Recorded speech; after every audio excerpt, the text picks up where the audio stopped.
আমি প্রথমেই ধন্যবাদ জানাচ্ছি আজকে জাতির এই ক্লান্তি লগ্নে এই সুন্দর আয়োজনে আমাদেরকে দাওয়াত করে যে মহত্বের পরিচয় আপনারা দিয়েছেন। আমি অনুরোধ করব আমরা এর ধারাবাহিকতা ধরে রাখব এবং এখানে আমরা যারা উপস্থিত আছি আমার মনে হয় আমরা সবাই একটা বিষয়ে একমত, এদেশ স্বাধীনতা লাভ করার পর থেকে যেই দ্বিতত্ত্বের জাতি দ্বিতত্ত্বের ভিত্তিতে ভারত হয়েছে, পাকিস্তান হয়েছে, সেই পাকিস্তানের মধ্যে যে জুলুম নির্যাতন নিপীড়ন হয়েছিল সেই নিপীড়নের বিরোধিতা করে এই দেশের সংখ্যাগরিষ্ঠ মুসলমান তারা চিন্তা করেছে আমরা আরও একটি স্বাধীন দেশ চাই।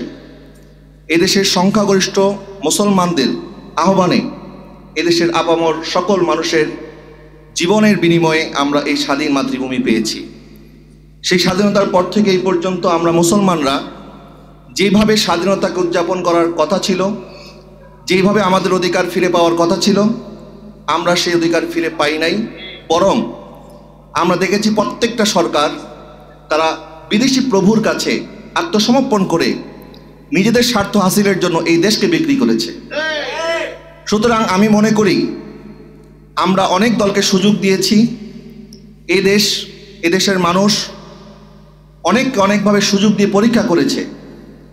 আমার মনে হয় আমরা যারা এখানে উপস্থিত আছি, আমি মনে করি এদেশের নিরাপত্তা, এদেশের স্বাধীনতা, এদেশের জনগণের উন্নতি যদি সাধিত করতে হয় আমাদেরকে ইসলামী মূল্যবোধের ভিত্তিতে এই দেশকে নতুন করে গড়ে তুলতে হবে এবং সেই ইসলামী মূল্যবোধকে গড়ে তোলার জন্য আমাদের ভিতরে কোরআন এবং সুন্নাহর যে সঠিক চর্চা, সেই সঠিক চর্চা এবং আমাদের যে মানহাজ আল ওয়াসাতিয়া ওয়াল ইতিদাল, মধ্যমপন্থী আমাদেরকে হতে হবে, পরম সহিষ্ণু হতে হবে। এখানে আমরা 5 জন 5 মতাদর্শে থাকতে পারি, কিন্তু ইসলামের ব্যানার আমরা সবাই একমত, এটা আমাদেরকে নিশ্চিত করতে হবে। আমি আপনাদেরকে কয়েকটা উদাহরণ দিয়ে বলতে চাই। মিশরে যখন গণ অভ্যুত্থান হয়েছে, মিশরের মানুষ ফুঁসে উঠেছিল স্বৈর শাসকের বিরুদ্ধে। সেই গণ অভ্যুত্থানের পরে যে সরকার গঠিত হয়েছিল, যাদেরকে মনে করা হয়েছিল তারা ইসলামী মূল্যবোধের সরকার, ইসলামী শাসন প্রতিষ্ঠা করতে পারবে, কিন্তু তারা সেই মূল্যবোধ, সেই জাতিগত ঐক্য এবং মুসলমানদের আশা আকাঙ্ক্ষার প্রতিফলন সঠিকভাবে ঘটাতে পারে নাই বিধায় আমি মনে করি তারা 1 বছরের বেশি ক্ষমতায় টিকে থাকতে পারেনি। এই আন্দোলন, এই সংগ্রাম এটা শুধুমাত্র ছাত্রদের ক্ষোভের কারণে হয়েছে তা নয়।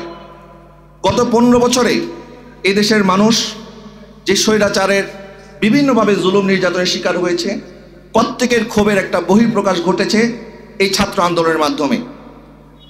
আমি মনে করি এই মুহূর্তে যদি আমরা ইসলামী মূল্যবোধের সরকার পরিকল্পনা করি, আমাদের প্রত্যেককে উদারতা, সহনশীলতা এবং অপরের মতের প্রতি যে শ্রদ্ধা থাকা দরকার, আমরা যেন সেই শ্রদ্ধা বজায় রেখে আগামী দিনে মাঠে ময়দানে দাওয়াতি কাজ যখন আমরা করব, আমরা যেন সেইভাবে কাজ করার চেষ্টা করি।